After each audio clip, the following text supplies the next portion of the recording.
What's going on? Welcome back to that channel. We are here. I can't believe it because I just said in the last video that if one of these came up cheap enough, I may have to jump on it. Well, one came up cheap enough, literally almost right away. I'm going to look at it.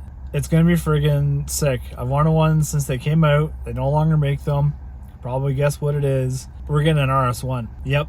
This one's rough around the edges, which is okay because we're going to change a lot on it. It's going to be a build series. It may take a while. We're going to fix it. We're going to drive it for now, see what it's like in its stock form before we build it into the monster that I want to build it into, which will be down the road, like a year from now probably, but we'll keep working at it. I'm freaking pumped. Also, if you're new to the channel, thanks for subscribing and tuning in and watching these adventures as we go. It's cool to see some more people interested in it for sure. And our channel is all about riding, building, fabricating, hanging out with friends. Mudding used to be kind of our thing, but mostly we ride in Ontario, to be honest. We like to venture out to some more places. Virginia's on our map to go. I started out with Razor 800. Yep, old trail machine. Put a 6-inch lift on it. I mudded the heck out of that thing. Then I moved up to 2017 High Lifter 1000. That thing was a good machine for quite a while. It was an absolute tank. And then it had a lot of issues. Blown motor, axles, radius rods. I sold to a guy and it caught on fire, which is very unfortunate.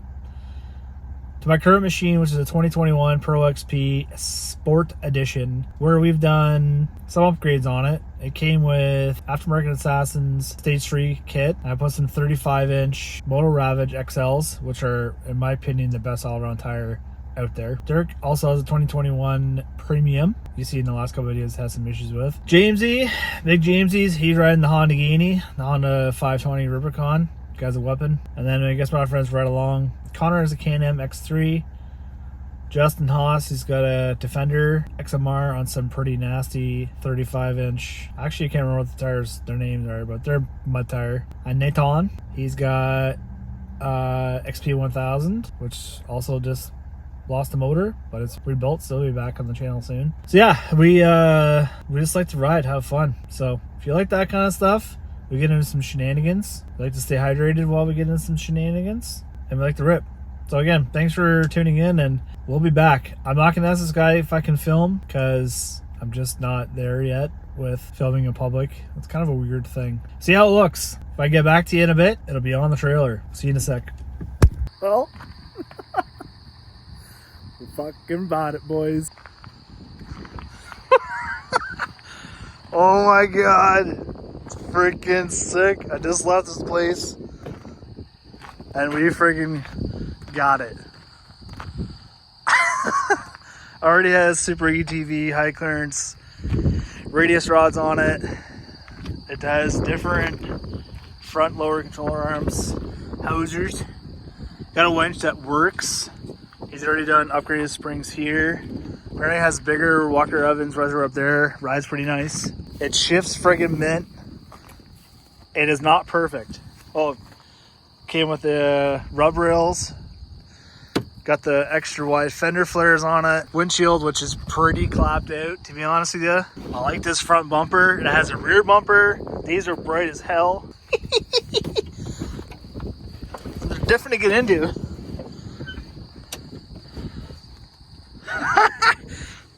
No friggin' way. This thing's sick. 7,600K on it. Can't wait to try this out. One mirror, which is pretty helpful. So it needs a roof for sure. This one tube is a little bent, but apparently he's like one owner. This guy's owned it for like a week or a month or two. One owner, trail ridden, older guy had it. This is the unit.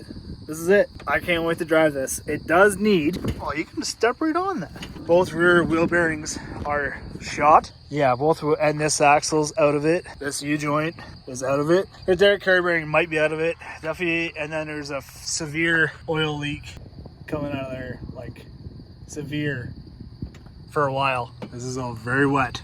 But the price, like this thing's gonna be freaking mint. Oh wait, I can't wait to get home and rip it. Yeah, she is. Okay, it's been a minute since we bought the RS1. This is the last time you've seen it on the channel. Then it's been like 6 weeks probably, and you're probably like, who the heck buys that and doesn't rip it right away? Well, because it needs some work. But it's been back here, and I'm pretty excited to get going on it. Still back here chilling. It doesn't do it justice on the camera. All the angles and stuff on this thing. It is just an absolute weapon of a unit. It looks so tiny on camera. I've been watching these on camera for years, and I'm like, they look so small. And I guess compared to a regular one, they do look a little smaller, but they are not small. It's actually a fair sized machine. It looks so narrow. You sit in it, it's not narrow. It's wide. I just can't wait to rip it. Let's fire it up. Take it for a little cruise around the yard. Just get a feel for it. Yeah, let's fire this thing up, and we'll take her for a little ride. Maybe a very small ride by the looks of that. I think all the tires leak, to be honest with you. Well, that's a good sign. It has power. Oh, yeah. No problem. That's so weird, a little door. Like, you sit in the seat here, and it's a wide unit. I know. 64 inches wide. But this feels, I don't know. I guess I don't know how they fit 2 seats in the same machine. But I was gonna mention you the windshield. You would have seen that in when I first picked it up. How it was sitting like up here and looked weird. So they had it upside down. I think since new, because they put the sticker on upside down too. So kind of odd. Definitely roof. Gonna be on the list to get right away, or make. You know me, I'll probably make one. First impressions. Make sure all the tires are pretty low on the air. Low gear is very low. Pro XP has a very high low range, like a ridiculously high low range. I wish I could lower it without doing a gear set, but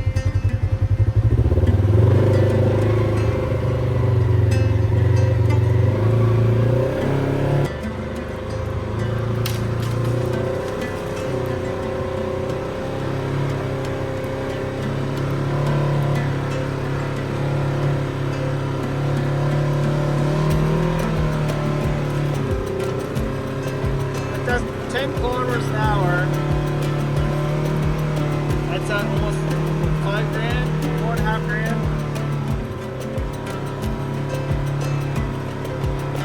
Pro XP would be like 50 in low range. Legroom. There's a lot of it. Like, you could be a really big dude and fit in this very comfortably.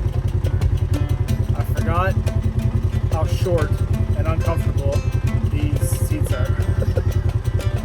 Pro XP seats are so much longer. I wonder if I could make one fit. There, high range.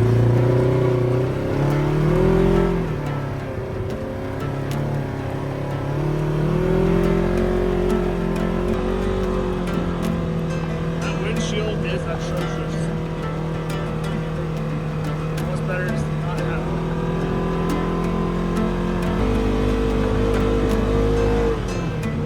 Ride's unbelievable.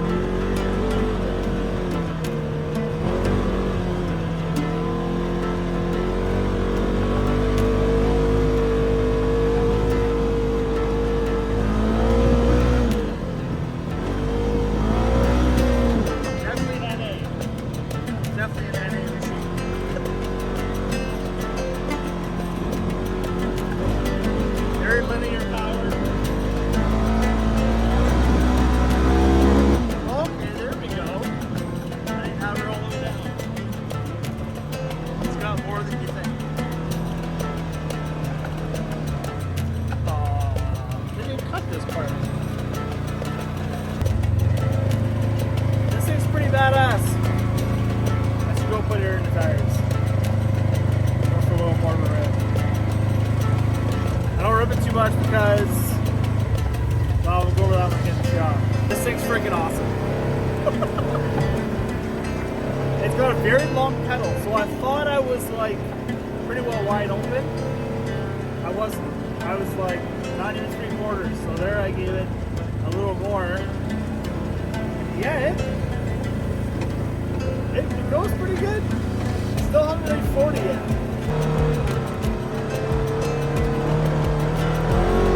Power steering is much heavier than the Pro XP. Especially at slower speeds. I can do it with one finger in the Pro. The old 1 PS1 response is right there.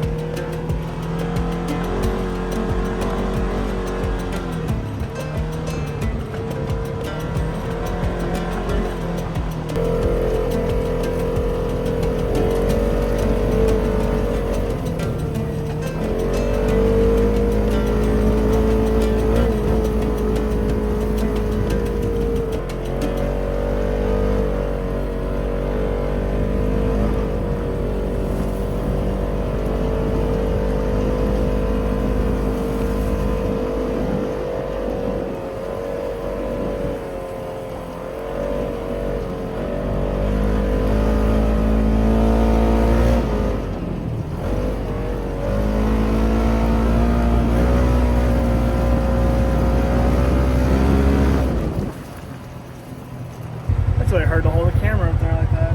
What a little ripper. Fans work too. It's kind of weird hearing them from the back. But let's go pull this in the shop. Talk about what it needs.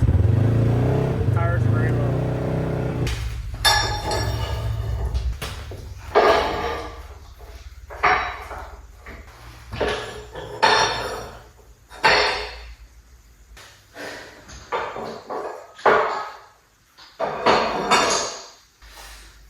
Each machine's a little different.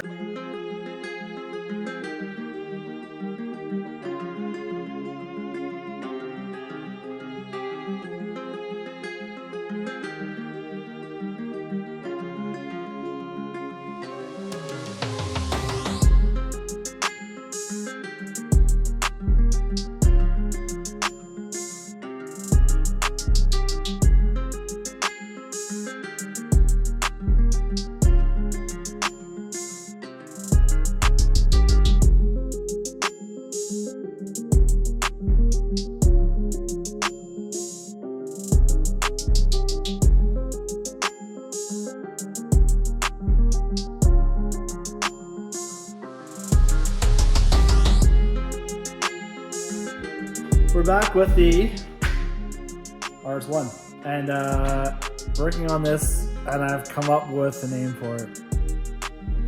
You ready? The new name for the RS1 is Juan. So I'd like to introduce you to Juan. He is now part of the channel. What better name than RS1? RS1. I'm gonna get some stickers made up. Juan's name on it. Probably put on the roof when I get that done. We are here working on this in here. Should we got? Oh, you can see that little roll pin's got to come out. It is not a good time. Nope. Usually screws the seal. Well, that's okay. It's already shot. So you get that out. 2 bolts on the carry bearing, and then 4 bolts on the back, and that whole drive shaft can come out, and we can replace the U-joints, cross kits. They are shot. That, and then when we have it apart, we'll do the front seal.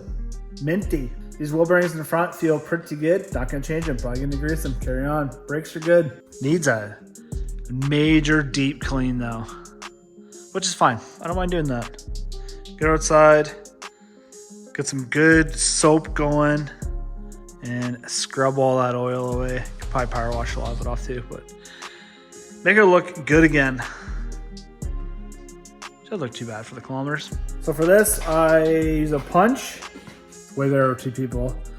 Use a punch with vice grips, so I can hold the vice grips, not the punch, and generally have to use a sledgehammer. Now you're not doing full swings to beat that sucker out of there.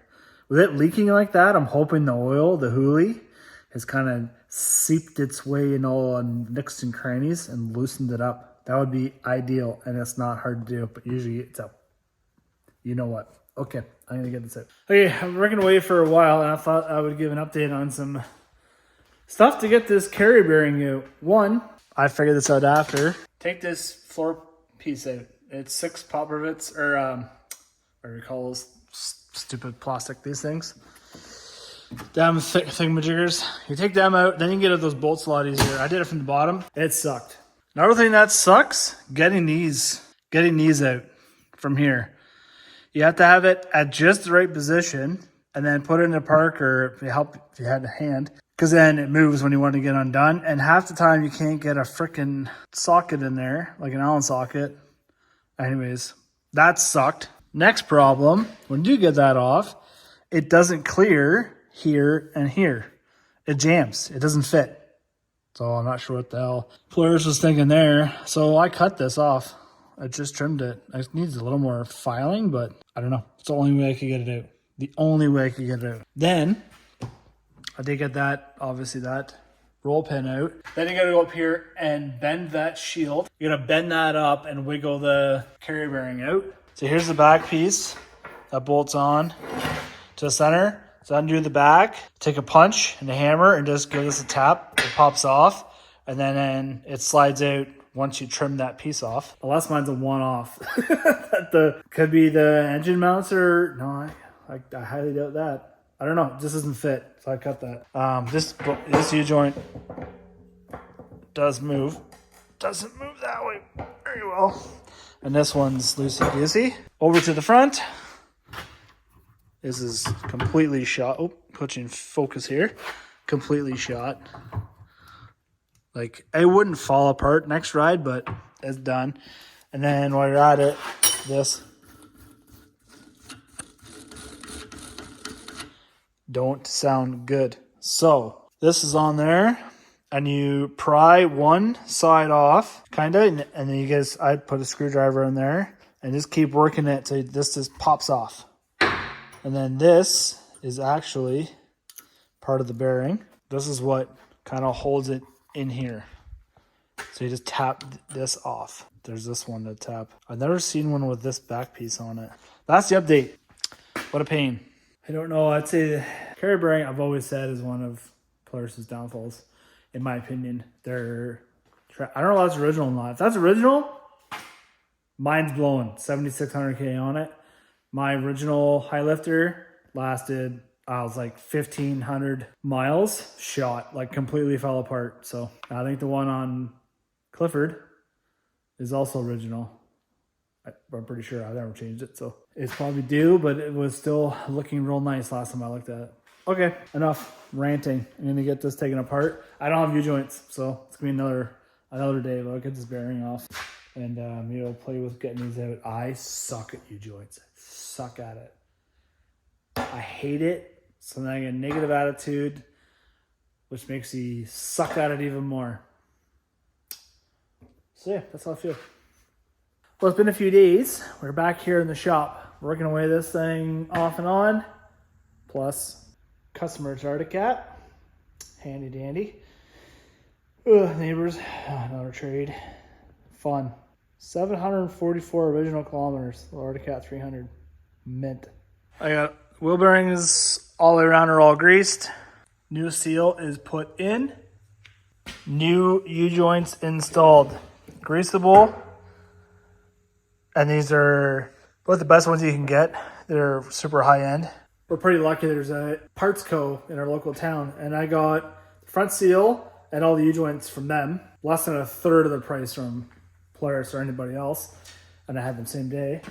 Plus I got a new bearing for the carry bearing. This one actually doesn't feel bad after getting it like kind of freed up, but with everything being apart, you're 100% get a new bearing. It's been a minute since I updated you on the RS1, because a lot of it was just putting it back together, and total time crunch.